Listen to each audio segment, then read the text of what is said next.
My name is Thaderine. I grew up in New Orleans, met my husband there. I have 5 kids and now 3 grandkids. Being a grandmother is the best. Look at us. My husband, his kidneys had started to fail. He was feeling it in his body. He got to the point where he was going to have to go on dialysis. Thank you so much for coming in today. These are my favorite visits. If the kidney fails, the rest of the body doesn't work, and it supports all the other organs. So for every other part of your body that needs to function, your kidney needs to be there. Patients with hypertension, diabetes, have a history of kidney disease in their family. Unfortunately, their trajectory is dialysis, but the alternative treatment is receiving a kidney transplant. He could tell that he couldn't walk hills with me like he used to. It was more difficult to do just some of those daily functions. So when we realized that he was in decline, I asked if I could be a donor. Living donation is very important because the supply is limited. Based on your blood type, the waiting times for a deceased kidney transplant is about 6 to 10 years. But with living donation, that transplant can actually occur within months, and that is one less person on the waiting list that's waiting for another deceased kidney transplant. I felt that as long as I was in good health and as long as my intent was to continue to have a healthy lifestyle, I felt comfortable that I could live the rest of my life without it being compromised in any way.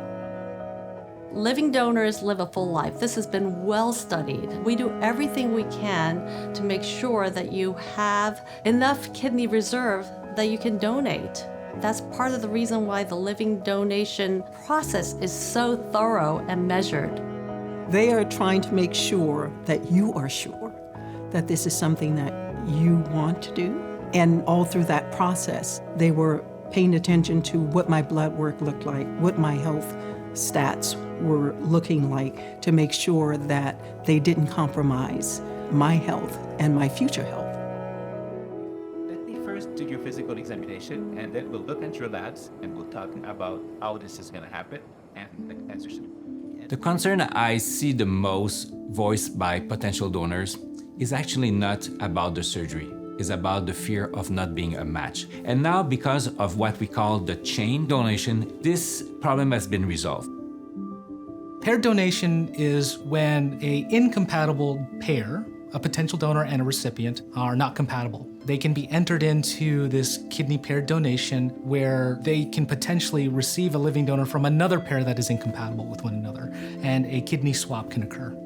I was able to donate a kidney to someone else waiting on a kidney, and their donor was able to donate their kidney to my husband. I thought that that was fantastic, actually. You know, you don't always match with your mate, but you're still interested in trying to help them get a kidney faster. The kidney can start to work harder immediately. The remaining kidney grows. It's not doubling in size, but it grows between 10 and 20% to eventually even work better. With the laparoscopic surgery, the recovery is really fast. The patients stay in the hospital 1 or 2 days after the surgery. Most patients would say that it's almost like nothing happened to them after 4 to 6 weeks. It was nice, you know, a nice moment of being intimate and him just being so thoroughly grateful that I was going through the process for him and with him.